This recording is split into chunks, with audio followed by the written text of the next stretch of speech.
Assalamualaikum warahmatullahi wabarakatuh. Ini adalah Syihab dan Syihab edisi Ramadan. Saya Najwa bersama Abiku Kure Syihab. Dan hari ini kita ingin belajar soal takwa. Abiku, dari segi bahasa, takwa, definisinya apa itu? Takwa itu dapat dikatakan menghindar. Menghindar. Jadi kalau seorang diperintahkan bertakwa, maka itu diperintahkan untuk menghindar. Biasanya dalam konteks agama, takwa Allah, menghindar secara harfiah, menghindar dari Allah. Tapi tidak ada seorang yang dapat menghindar dari Allah. Dimanapun Anda berada, Allah di sana. Tidak dua orang yang bercakap, kecuali Allah menyaksikan keduanya. Karena itu, bertakwa kepada Allah itu diartikan bertakwa menghindari jatuhnya ancaman dan siksa Allah. Hindari ancaman Allah dengan melakukan kebaikan, dengan tidak melakukan keburukan. Nah, siksa Allah ini ada dua macam. Ada siksa di dunia, ada siksa di akhirat. Itu pada prinsipnya. Setiap pelanggaran terhadap siksa duniawi, balasannya di dunia. Pelanggaran terhadap siksa Allah di dunia itu adalah pelanggaran terhadap hukum-hukum Allah yang berlaku di alam raya. Orang biasa katakan hukum-hukum alam atau hukum-hukum kemasyarakatan. Kita ambil contoh. Makan makanan kotor. Apa dampaknya? Sakit. Sakit. Sakit karena Anda makan makanan kotor, itu siksa Allah. Miskin.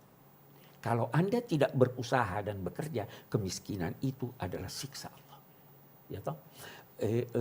Belajar. Untuk belajar harus lulus. Kalau tidak belajar, gagal. Kegagalan itu akibat melanggar, maka itu siksa Allah.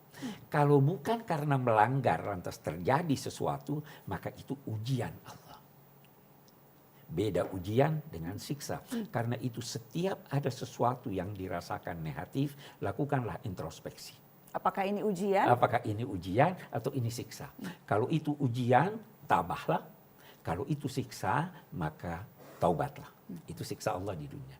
Ada lagi siksa Allah di akhirat.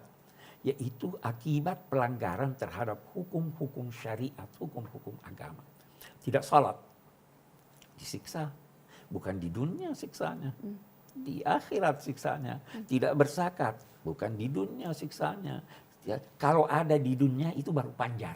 Panjar. Siksaan panjar. Siksaan. Apakah dalam bentuk-bentuk yang tadi, apakah sakit atau kemiskinan, itu bisa saja berupa panjar atas siksaan di akhirat? Ya, bisa. Walaupun yang ini pada prinsipnya yang Nana sebut tadi itu, bahwa sakit di dunia dan sebagainya, itu pelanggaran terhadap hukum Allah di alam raya ini. Di dunia. Jadi kita diminta untuk bertakwa dunia dan akhirat. Jangan pernah persalahkan non-muslim yang kaya raya, karena dia tidak melanggar hukum Tuhan menyangkut alam raya. Muslim yang miskin, yang tidak mau kerja, itu disiksa Allah. Itu arti takwa. Kita disuruh bertakwalah kepada Allah sebenar-benar takwa.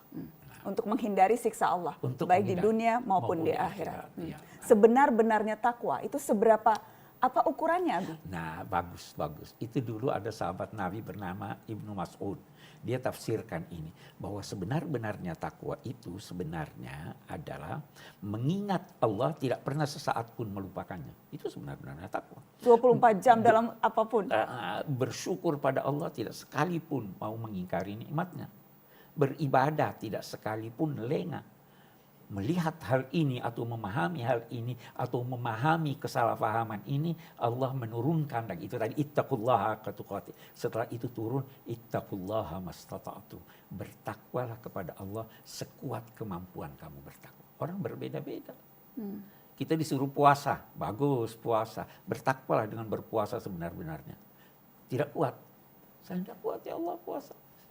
Sekuat kemampuanmu. Jadi sebenar-benarnya takwa itu tergantung dari seberapa kuat makhluknya bisa melaksanakan itu. Karena itu Allah menegaskan, saya tidak menetapkan dalam urusan agama sedikit pun yang memberatkan manusia. tidak ada yang berat. Allah tidak pernah memberatkan kita. Tidak pernah memberatkan kita. Hanya saja biasa kita merasa berat karena kita belum lagi memaksakan diri. Kita memiliki potensi untuk itu. Tidak mungkin Allah menguji anak SD dengan ujian anak SMP. Ya toh? Allah begitu. Nah, maka dikatakan bertakwalah sekuat kemampuan kamu bertakwa. Sekuat kemampuan ini terbagi dua lagi. Kalau itu perintah, lakukan sekuat kemampuan. Kalau itu larangan, tidak ada istilah sekuat kemampuan. Saya beri contoh. Untuk mengangkat meja, perlu kemampuan atau tidak? Perlu. Angkatlah sekuat kemampuan. Kalau tidak, angkat. Untuk tidak mengangkat, perlu kemampuan enggak? Tidak. Tidak. Kalau begitu, Diam saja duduk. diam aja. Kalau begitu, larangan Allah hindari sedapat mungkin. Kalau perintahnya, lakukan sekuat kemampuan. Itu arti takwa. Jadi takwa mempunyai dua aspek, aspek duniawi dan aspek ukhrawi. Saya kira itu arti takwa ya. Oke, Abiku, kita juga ingin bertakwa sekuat kemampuan kita. Dimulai dari yang mungkin sangat sederhana, minta doa harian dari Abi, doa harian puasa. Oh iya, ada banyak sekali doa. Saya kira salah satu yang ingin kita pelajari, kita amalkan paling tidak maknanya.